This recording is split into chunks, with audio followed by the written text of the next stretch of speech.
from getting spyware onto a user's machine all the way through to how it actually might communicate that data.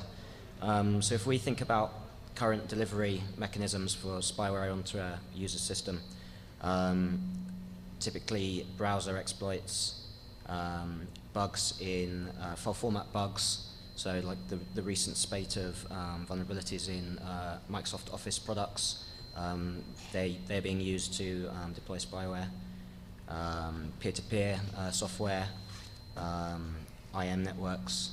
So I think all of these delivery mechanisms will continue in the future.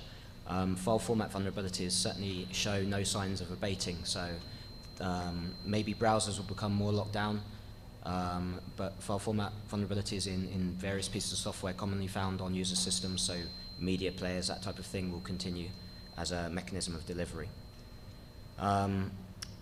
We may actually see some kind of two-stage deployment mechanism of spyware in the future because of technologies like least user access, so Lua coming out on Vista, and various identity management solutions that try and restrict access to personal user data. So we may actually see the initial deployment where through a vulnerability in the browser software, the spyware application starts running.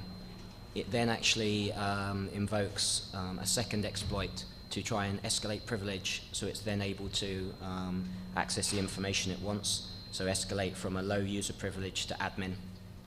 And once it's attained admin privileges, it can then hook system-wide, and it can install a kernel component, hence the rootkit-like technologies.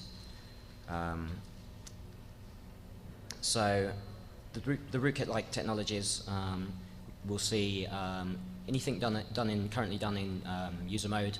So things like layered service providers, WinSock LSPs for hooking network traffic. Well, we might start to see that rather at a kernel level. And this is essentially going to have to raise the bar for spyware detection software, because if you have spyware that has kernel components, essentially this means you're going to need spyware. You're going to need spyware detection software that also has a kernel component, because you're not going to be able to detect a kernel component from user mode with much success. The next point I want to make is kind of emphasizing something that Dan made in the first session, which was essentially any spyware on your system makes your system less secure. And this is for two reasons. Firstly, the spyware might install a component that is designed to help it update and stay alive on that system. So as Dan suggested, an ActiveX control that has a method that will allow you to remotely run any executable. But also, the quality of spyware itself. Spyware is typically poorly written. There are security vulnerabilities in spyware, so buffer overflows, etc. And the Sony rootkit is a good example. Essentially, they developed a system that enabled them to hide processes and files by hooking various functions in the kernel. But that could be abused so that by simply renaming an executable, you could take advantage of that functionality in the kernel and hide your own processes. So instantly, that made the machine less secure, because malware that was simply running in user mode could make use of that and hide itself by simply calling itself $sys foobar.exe. So it's a concern that if spyware moves into the kernel, that's going to make your system even wider open.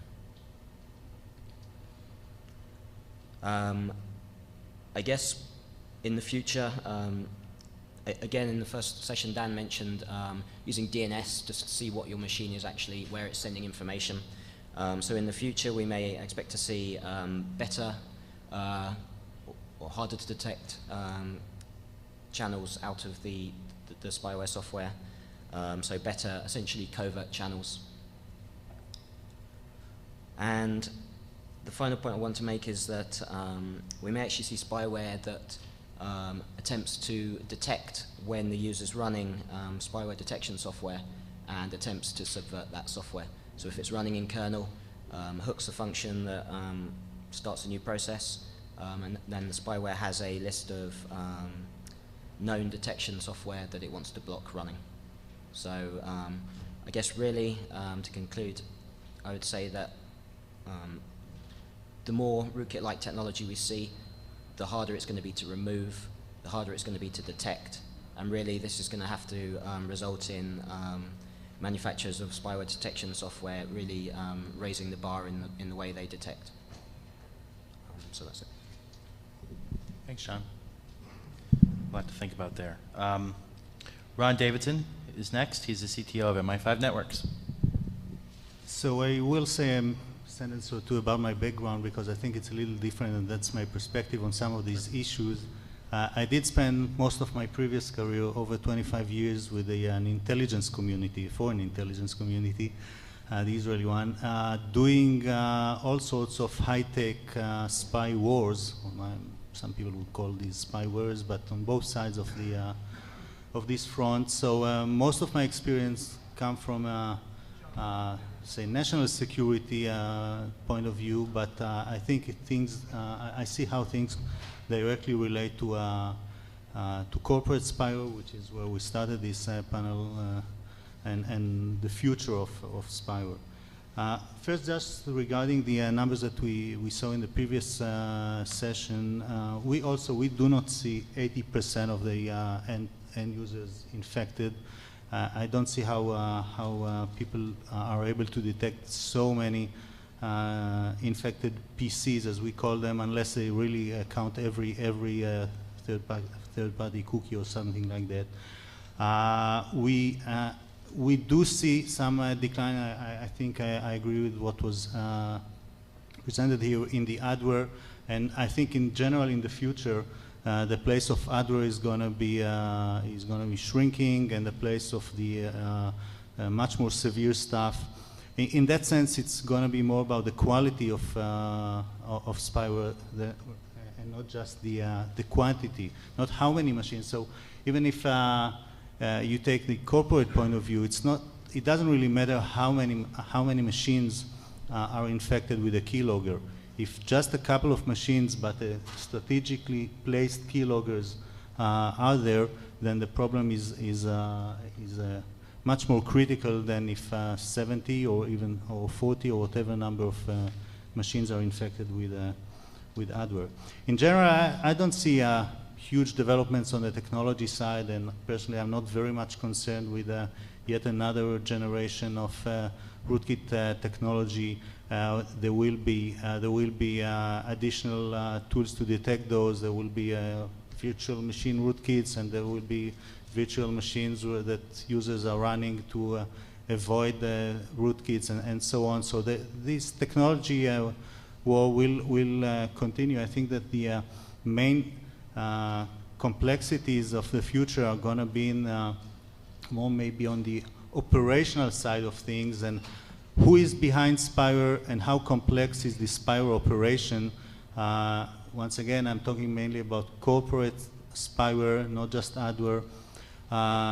And there will be additional ways to get into the corporate network and additional ways to get out of it, and there will be a hybrid of ways. We already see some of these things when you go in through the mail chain, you go out through the HTTP, and we will see all the possible combinations of getting in through some Wi-Fi or Bluetooth access, and getting out through some covert Skype or other VoIP session, and so on. So, and some of these issues are technology, so you need to excel on that front. But some of these issues are really to come up with the infrastructure to support, from the operational point of view, a large-scale corporate spyware operation. So you need to understand the network that you're attacking. You need to find different ways to go in and out. You need to find ways to expand your presence inside the corporate network once you're there, and to find the interesting stuff in there, and not just randomly attack one or machine that is maybe more vulnerable than the other.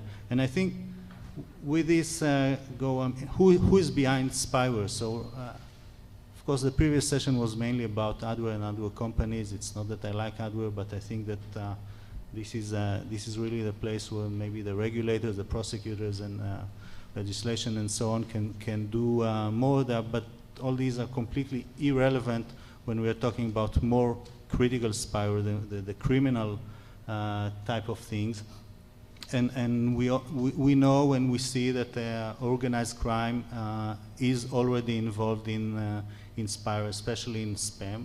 There were several cases where there were full-blown war between anti-spam and the spam mafia out there. And so far, at least in the previous rounds, the spam mafia won, and not necessarily the good guys.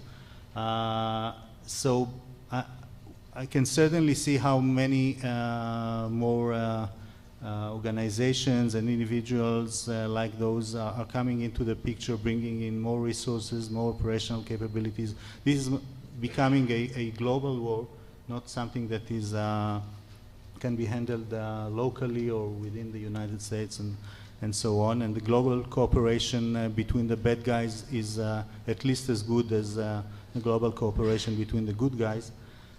So I think in particular it means that some of the avenues, some of the ways that we need to make a significant progress in is the cooperation between all the parties involved. I heard the keynote speaker this morning from the FBI, but I think it's also more cooperation between the industry, within the industry, not necessarily just the industry players and the government, more cooperation between ISPs and security vendors, between security vendors, more hybrid, say, or multi-level defense products or strategies that combine the offerings or the advantages of different security approaches. I think I could see some similarities in the way the crimeware or the critical spyware is going, and the global crime and even terror. I can talk a little bit more about this maybe later. But in any case, we are going to the point where the legislation is irrelevant, the regulation is irrelevant. We'll have to fight it and win it through cooperation, through global cooperation, and through better defense, and maybe sometimes even some attack.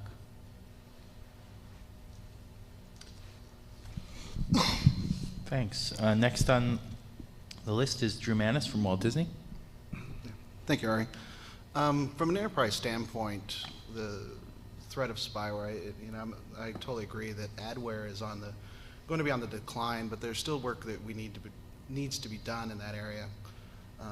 Policies around making sure you know where your ad dollars are going, education of your own users, and also there's the delivery of content to your customers and protecting that. The past 10 years, it's always been about protecting the inbound traffic into your environment. Now we have to start thinking of, well, we're allowing a trusted vendor to shovel code to our customers. We do have some responsibility there to make sure that that code is clean and not malicious. Then also from the internal side, I think there's going to be more of the need to understand exactly what is going on